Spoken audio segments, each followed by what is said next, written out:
We're not done with Melissa just yet. And of course, we continue to follow the stories coming in behind Melissa. And now we've got Bermuda watching. They've got hurricane warnings in effect at this hour. The storm, when it passes there, though, will be a little bit weaker and moving a little faster.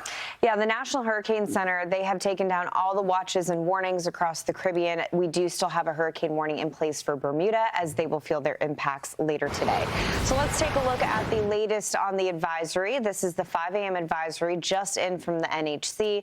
Winds are at 105 miles per hour, so this is still a Category 2 hurricane as it is lifting away from the Bahamas.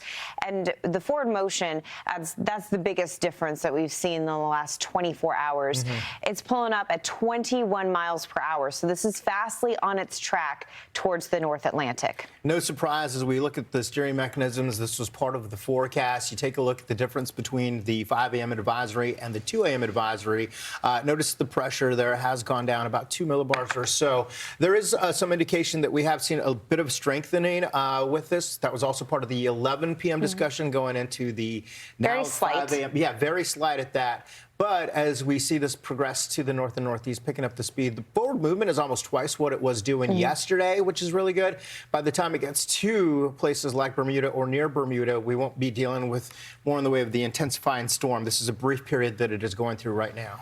We will eventually see that trend of weakening. Again, I think the strengthening in between the 2 a.m. and 5 a.m. advisory is very brief, just because we're coming off of land, being the islands of the Bahamas, and moving it back over some deep, warm water. Here's a look at the wind field. Again, now that that wind field is lifting away from the islands, we've dropped those watches and warnings, so that does make sense from the National Hurricane Center.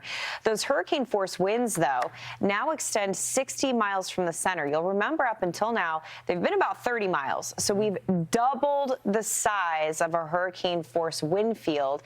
That is not a shocker. We do anticipate that trend to also continue, because we do have a big dip in the jet stream that's coming off the east coast of the U.S. That's our buffer as Americans. You can make it out right there. But yeah, that's what is causing this stretching effect. So it's almost like you're pulling apart like cotton candy. That unfortunately does expand the wind field.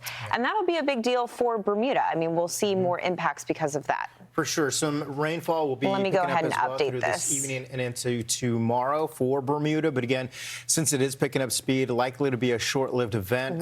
Cat 2 right there. You can see where Bermuda is. Bermuda has been watching these systems this entire season. Haley Meyer, our meteorologist, was there just about a month ago. So here we are about 30 days later. The cone has shifted and the track just a little farther west again today. No surprise, but we are going to see, as we see how quickly this is moving. Now you're looking at Friday. This is tomorrow morning, 24 hours out, and it's still way down to the south by now. That's how much steam it's going to pick up. Like it's a locomotive headed to the north, and then eventually starts to continue closer to and fall apart and lose the tropical characteristics. But Bermuda dealing with the heavy rain as we go through tonight through early tomorrow morning. But again, fast. This is a change to the forecast in comparison to what we were discussing this time yesterday. Those Friday morning winds were anticipated to be around 90 miles per hour as of the forecast yesterday morning. Now the NHC bumping that intensity up to 105. So again, hurricane force wind gusts are expected in Bermuda, which is why they have the warning in place. Right now, though, it's nice and calm. This is a very quick hit. I mean, the majority of their day is fine. They'll have cloudy skies, sure, temperatures in the 70s. The winds kick in this afternoon, and then they'll have their quick pass by Melissa later tonight. By daybreak on Friday, it is gone. It is out of here, and they'll actually have probably a beautiful day by Friday afternoon.